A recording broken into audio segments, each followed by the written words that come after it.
Assalamualaikum warahmatullahi wabarakatuh. Sebelumnya mohon maaf Gus, yang mau saya tanyakan, orang syariat bisa masuk surga apa enggak Gus? Assalamualaikum warahmatullahi wabarakatuh. Waalaikumsalam warahmatullahi wabarakatuh. Saya tidak menghukumi surga karena surga bukan surganya Mbok D saya. Ya. Gini, mohon maaf. Miturut kacamata syariat, ya, saya harus pakai kacamata dua. Miturut kacamata syariat, ketika saat saya mondok dan belajar tentang ilmu syariah, gitu, baik ning fikih, ning hadis, ning Qur'ani, atau ilmu alati dan lain sebagainya, itu menerangkan illalladzina amanu wa amilus solihah. Apabila aku sudah beriman Allah itu Tuhanku dan melaksanakan perintah dan meninggalkan larangan, insya Allah masuk. Si insya Allah loh Pak, ya, masih insya, berarti bahasa insya Allah kalau ditarik dari kacamata hakikat itu belum memenuhi status hukum pasti.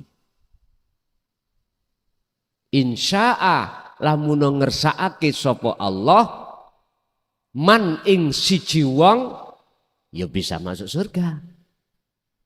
Tapi jikalau Allah tidak menghendaki man iku mlebu surga, ya ora iso masuk surga. Imam Ghazali didhawuhi, bukan karena sholatmu, zakatmu, puasa, hajimu, li Ghazali, kuwi mlebu surga, ning sebab perkara ketika kau menulis atau mengaram kitab Ihya Ulumuddin, terus ada asbakmu itu ada lalat yang ingin minum, kau biarkan. Ya Pak, ya Allah. Kan akal nggak bisa mikir toh Pak ya, nggak bisa mikir. Sebab apa? Kalau boleh saya jebloskan, itu kholwat, dia itu uzlah di situ.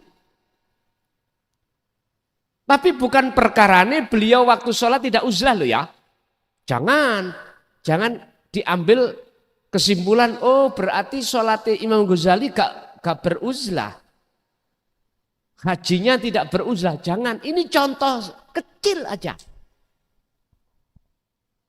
Artinya, Anda berlaku apapun, jumlahnya banyak apapun, bila juhdin, tanpa Anda sarengi, bebarengi, sertai dengan uzlah atau zuhud, laksana seseorang itu menanam kulit kacang tanpa biji.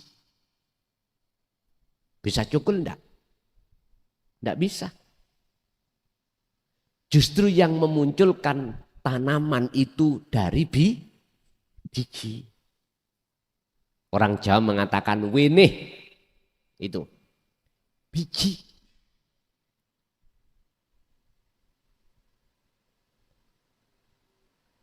Kalau kacamata syariat tetap insya Allah. Masalahnya syariat itu ngatur tentang masalah laku jasmani, bukan rohani, jasmani. Sholat ya jasmani, zakat ya jasmani, puasa haji jasmani. Lah hakikat ngatur rohani. Bagaimana ini bisa berjalan bersamaan? Fattabi'uni kata Rasul, ikuti aku. Gitu loh maksudnya.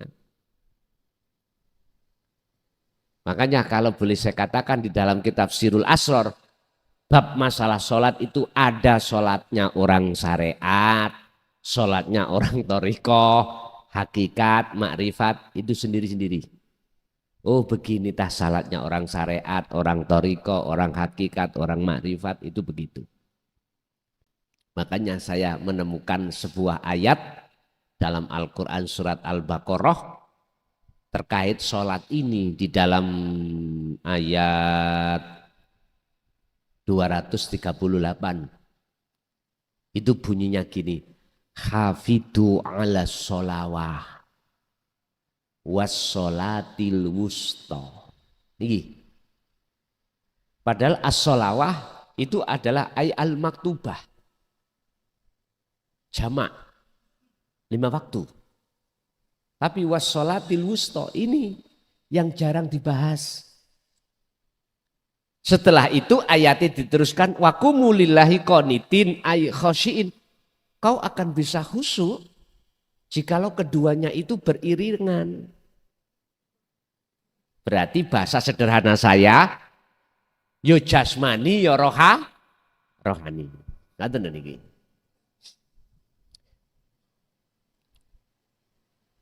Napa wae sing takokno wae lali aku. Oh ya, apakah orang syariat itu masuk surga? Jawaban saya kacamata 2. Kacamata syariat jikalau jenengan iku patuh di dalam ajaran syariat, ninggalkan larangan, jalakno perintah, insya Allah masuk surga. Aku tanya yang kedua, surga itu makhluk apa bukan? Oke, makhluk ketemu makhluk. Bagaimana kacamata hakikat? Dibuka dalam surat Maidah ayat 27. Terus dibuka lagi juga di dalam kitab Hikam makalah yang di antara 100, saya lupa. Bon, ngeten. Ning surat Al-Maidah dulu ayat 27. Potongan ayat itu Allah mengatakan innama yataqabbalullahu minal muttaqin. Itu menceritakan kisahnya Habil dan Qabil. Sesungguhnya ibadah yang Allah terima itu ibadah yang bersumber dari hati yang bertakwa. Takwa itu apa? Inilah. Kita menerjemahkan takwa dari sisi syariat dan hakikat juga nggak sama. Kalau syariat itu adalah fisik.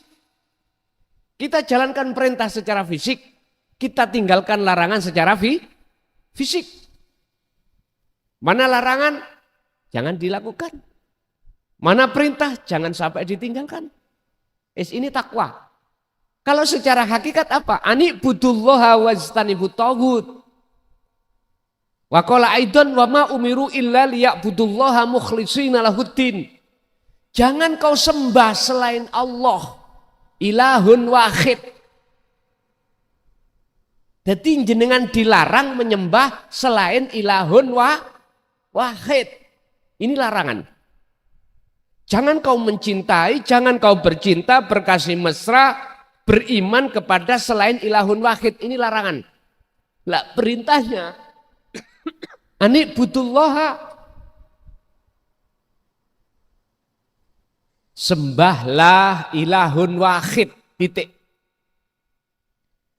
Umat Islam kasih nama Allah. Ghairul Islam kasih nama selain Allah. Monggo. Islam dasarnya Quran. Maryam 36. Innallaha huwa rabbi wa rabbukum fa'buduh. Sembahlah dia.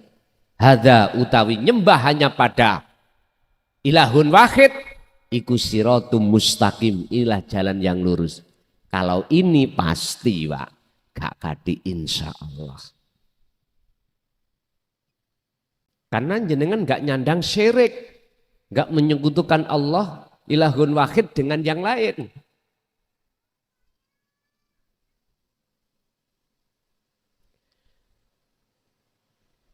Surga, neraka itu juga makhluk.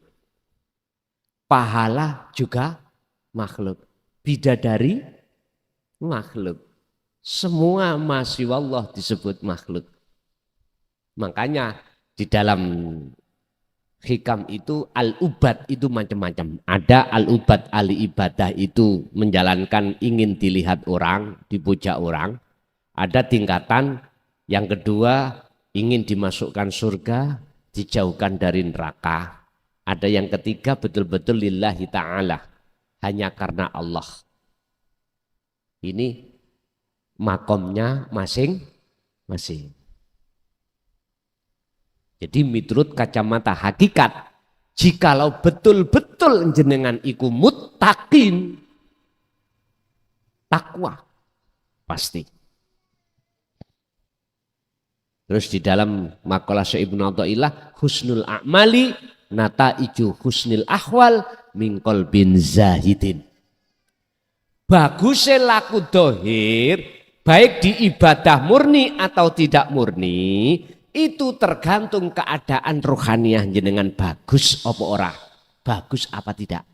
Dikatakan bagus min qalbin zahidin, hati yang zuhud pada Allah, hati yang condong millata Ibrahim Hanifa, condong ketauhidan. Dengan begitu maka wajah tu wajiyah, menghadap hanya pada wajah Allah. Itulah ilahun wahid. Kalau sudah di sini mesti, jadi hukum kepastian ada di sini karena sudah ingkrah.